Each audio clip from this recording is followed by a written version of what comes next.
За сайн байцгаана уу та бүхэндээ. Энэ өдрийн мэнд төргий. За 26 оны шинэ сарын шинэ өдрийн мэндийг Батрын ордынхантаа хүргэж байна. За 25 оны туршид бас одоо миний энэ подкастыг сонсож дагаж бас ажил амьдралдаа чухал гэсэн зөвлөмжүүдийг авч хэрэгжүүлж байсан бол мэдээж сайн хэрэг. Тэгээд 26 онд ч гэсэн бас үргэлжлүүлээд хэвдүүлээ.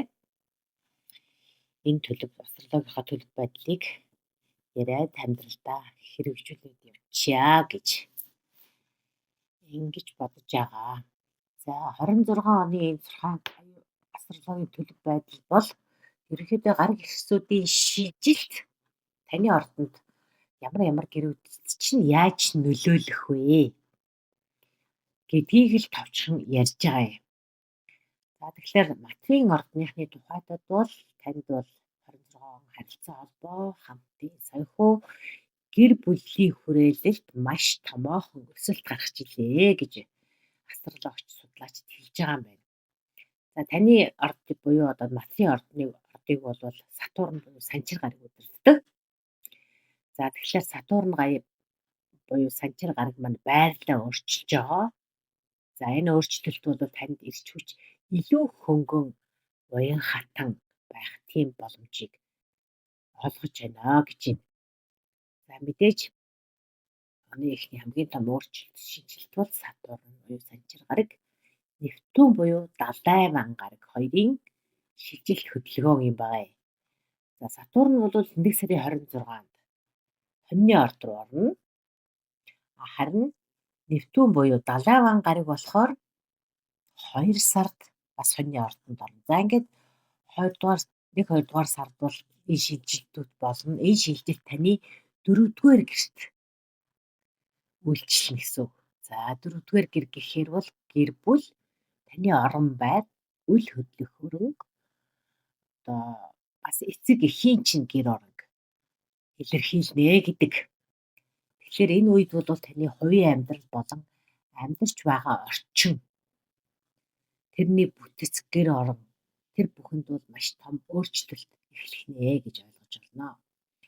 За магадгүй зарим нь байшин худалдаж авах, гэр байшингаа засвар хийх. За тэгээд зарим нь бол гэр бүлийнхээ гишүүдтэй ээж аавтайгаа илүү одоо харилцаагаа хариуцлагатай болгох. Яагаад хариуцлагатай вэ гэхээр санчир гараг бол дандаа хариуцлага сахилгаваад дүрм журмыг хэлдэг. За тэгээд заримынх нь хувьд бол гэр бүлийн нууц ч юм уу аль эсвэл тийм бүрхэгдүү байсан тэр асуудлыг бол тодорхой болгож та өөрийнхөө үндэс суурийг илүү бат бэх болгоно. Энэний төлөө анхаарлаа хандуулнаа гэж байна. За тэгэхээр Нептун буюу далай ван гараг гэдэг бол нэлээд тийм одоо удам зай, тэгээд дээрээс хүсэл мөрөөдөл, тэмүүлэл, за тэгээд эзотерик буюу далд мэдлэг энтрийг илэрхийлдэг. Мэдээж та одоо энэ салбарт чинь ийм нэгэн хүсэл байна, энийг хийчих гэж мөрөөдөж байгаа бол тэрийг Нептун гарагийн буюу далай ван гарагийн нөлөөгөөр нэлээд тийм мөрөөдлөө тод харах боломж байна. Өөрөөр хэлбэл яг тийм яг л ийм байна, энд хүрнэ гэсэн тэр мөрөөдлийг чинь илүү тод болгоход Нептун гарагийн нөлөө туслах нэ. За яаж ийм тод болгох вэ? Мэдээж энэ бол та бясалгал хийдэг. Тэгээд одоо мөрөөдлөө яг ийм байна гэж төсөөлж чаддаг бол энэ илүү хүчтэй. Дээрээс нь зүүн зүүнгийн мэдрэмжтэй яг хурцуул гэж байна. За тэгэхээр энэ хоёр гарагийн нэгдэл бол нэг талаас Сатурн гарагийн одоо нэлээд сахилгаваад хариуцлага дүрмжим, нөгөө талаас Нептун буюу далай ван гарагийн одоо их тийм мөрөөдөл, хүсэл мөрөөдлийн зөв тэмүүлсэн иймэрхүү хандлагууд илэрхнэ. За тэгэхээр энд бол аль алийг нь туслуулж зүйн совгоо илүү сонсож байвал ашигтай байх нэ гэж ойлгож болох юм байна. За дараагийн нөлөөлөх нэг чухал гараг бол уран гараг. Уран буюу Тэнгэрийн ван гэж монголоор нэрлэдэг. За энэ гариг бол таны 6 дугаар гэрт 4 сараас эхлээд орж ирэх юм байна. 6 дугаар гэр. За 6 дугаар гэр гэхээр бол таны ажил, эрүүл мэнд, өдөр тутмын хэвшил, зуршилтыг чи илэрхийлж байгаа. За тэгэхээр өдөр тутам хийх ажил, арга барилдаа анхаарал хандуулах, эрүүл мэндтэй хандах тэр хандлагыгаа их өөрчилнө гэж байгаа. Эрүүл мэндэд хандах хандлага гэхээр бол та өдөр тутмын иддэг хоолноос ахуулаад уудаг ийм бэлтгэл, тэгээ дээрээс нь таны эрүүл мэндэд зарцуулдаг тэр бусад бүх арга хэмжээнүүд, фитнес явдаг ч юм уу, йог хийдэг ч гэдэг юм уу. Энэ бүх дэглэмүүдэд их анхаарна л гэсэн. За тэгэхээр уламжлалт болсон тэр нэгэн байр сууриасаа жоохон татгалзаж байгаа. За ураан гэдэг энэ гариг бол Тэнгэрийн ван гэж хэлээд байгаа манай монголчууд орчуулсан бас их сонирхолтой өвчтэй. Яг бол энэ аянга цахилгаан шиг гинтийн тийм өөрчлөлтүүдийг санал болгож идэг. Илүү чөлөөтэй, илүү технологи суурилсан тийм ажил дадал зуршилтыг энэ төр хэрэгжүүлж болох юм байна л да. Технологи шинжилгээд энэ төр бас ураан буюу Тэнгэрийн ван гарагтай холбогдоод байдаг. Жишээлбэл эрүүл мэндийн салбарт техникт суурилсан гэх юм бол магадгүй тийм йог, бясалгал, дасгал хөдөлгөөнүүдийн тийм апыг татаж суулгаад тэрийг өдөр болгон дагаж хэрэгжүүлдэг ч юм уу тий. За аль эсвэл гэртээ нэг чухал шинэ үеийн тийм тохиолдож авчаад тэрэн дээр жим хийдэг ч юм уу. Гэх мэт тэр иймэрхүү эрүүл мэндэд анхаарахын тухайд тэгээд ажилтай ч бас холбоотой учраас ажил дээрээ бол мэдээж технологи хэрэгжүүлэх иймэрхүү боломжуудыг бол санал болгоно. За гэнтийн ажлын саналууд бас энэ үед гарч ирэх магадлалтай. Энэ нь болохоор таныг илүү эрхчлөөтэй ажиллах боломжийг танд амлнаа гэж байна. За дараагийн гариг бол мэдээж маш чухал бөгөөд маш өгөөмөр гариг, бархас бод гариг. За энэ бол таны 8 дугаар гэрт орж ирж байгаа юм байна. Энэ бол хамтын санхүү. Гэр бүлийн хамтын өмч байж болно. Юу хийсэн хөрөнгө оруулчихсан хувьцаа эзэмшдэг байх юм бол тэр бас таны хамтын өмч. За энэ бол таны 8 дугаар гэрт 6 сарын 30-наас эхэлж орно гэж байна шүү. Тийм болохоор энэ 8 дугаар гэр бол бусдын мөнгө хөрөнгө оруулалт татвар өмчтэй холбоотой. Тэр асуудыг чинь 6 сараас хойш итгүүлэх нэ. За тэгэхээр энэ бол санхүүгийн ашиг хүртэх хамтын өмч гэхээр шид хувьцаа эзэмшдэг бол тэндээс ашиг хүртэж болно. За тэгээд ер нь бол энэ дандаа хамт их гэхээр бусдаас хамааралтай гэсэн үг. Та зөвхөн өөрөө хөдөлмөрлөдгөөс биш бусдаас хамааралтай. За тэгээд энэ үед зээл хөөцөдөж бүтдэг ч юм уу. Өв залгамжлаж авах.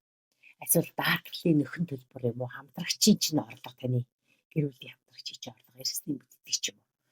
Иймэрхүү байдлаар таны санхүүгийн гүн гүнзгий хамтын ажиллагаа чинь танд ашиг авчирж өгнө. Яагаад гэхээр бархас бод гариг гэдэг бол дандаа өргөждөх, тэлдэг, өсдөг, дээшилдэг, ихсдэг ийм боломжуудыг бархас бод гариг олгодог шүү.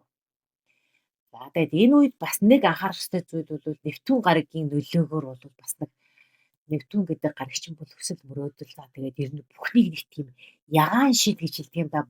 Барууныхан бол ягаан шид. Юу гэдэг вэ гэхээр дэндүү өдрөгөр хардаг. Эннээс болоод жишээлбэл за ийм л юмд ашиг орлох ёстой нэрээ төд дахин уурах гэж бодоод хөрөнгө оруулалт хийчих гэдэг байх юм бол бас энэ чинь бас луур маягийн юм байх магадaltaй энэ гэж зарим судлаачид бол хэлдэг. Ийм тохиолдлууд ч их гардаг. За луур маягийн сүлжээнүүд бол далаван гаригийн энэ нөлөөгөөр бас нэлээд идэвхждэг. За тэгэхээр тэр тусмаа ухрах хөдөлгөөний үед бол иймэрхүү алдаа матгууд их илэрдэгтэй. За энэ дээр бол яг бас жоохон анхаарал тавьчих. Энэ бол бархас бод гаригийн нөлөө биш шүү. Нептун буюу далаван гаригийн нөлөөгөөр тиймэрхүү тийм зэрэг бархан ашиг болох гэсэн юмуудыг хүмүүс саналлаад байдаг шүү гэдгийг дээр хэлэх ёстой байсан. Тэрийг энэ хэлчихье. За дараагийн гариг хэсэг чухал хөдөлгөөн бол хэртэлт. Нар болон сарны хэртэлт бол жилдээ 3-аас 4 удаа болдог. За энэ удаад ямар ч байсан энэ астрологийн төлөв байдал дээр бол ямар ч байсан 2 хэртэлтийг онцолж байгаа юм. За эхнийх нь бол 2 сарын 17-нд нар хэртээд а 3 сар хэрцэж байгаа. За нар сар хэртэл бол дандаа би бинийгээ дагаад 14 хоногийн зайтай ингэж үргэлжилдэг юм гар ирсэн одоо маш өөр мэт тийм үйл явдал байгаа. За тэгэхээр 26 оны хэртэлт бол одоо эхний хэртэлт бол таних эхлээд бол харилцаа 7 дугаар хэртэж. Дараагийнх нь 2 дугаар харилцаа холбооны салбарт идэвхж нь 2 сарын. Тэгэхээр гэрэл тийм үү бизнесийн түвшин харилцаанд нэг чухал үе шат мөчлөг дуусаад дараагийн шинэ шатны эхлэл тавигдана гэсэн. За энэ үед бол зарим нэгэн хуучирсан харилцаанууд цэгцэрч ирнэ гэж. За дараагийнх нь бол 8 дугаар сард болох гэртэл байгаа. За энэ бол хэртэлтийн үед бол ямар гэрт тэр хэртэл зохиож ин гэдгээс шалтгаалаад тэр гэрийн үйл явдал идэвхждэг гэсэн үг шүү дээ. Тэгэхээр энэ гэр бол болоод санхүүгийн юу бизнесийн түвшлэл гэдэг чинь бол бас тэр хэртэлттэй холбоотойгоор нэг чухал үед дуусч нэг бүчлэгийг хааж штэ. Тэгээд дараагийн шинэ бүчлэгийн эхлэлийг тавигдаж байна гэсэн утгаар. За хуучирсан харилцаа цэгцэрнэ гэдэг ч гэсэн тэр. За дараагийн хэртэлт бол зөвхөн санхүүгийн тэр гэрүүд дээр хэртэлт болж байгаа юм. Нэг болоо 2 болоод 8 дугаар 2 гэдэг нь таны өөрийн чинь хөдөлмөрлөж олдог тэр мөнгө хөрөнгө 8 болвол таны хамтын өч хөрөнгө гэж тэр хэлсэнтэй. За энэ бол мөнгөтэй харьцах харилцаа арга барилаа үндсээр нь өөрчлөө.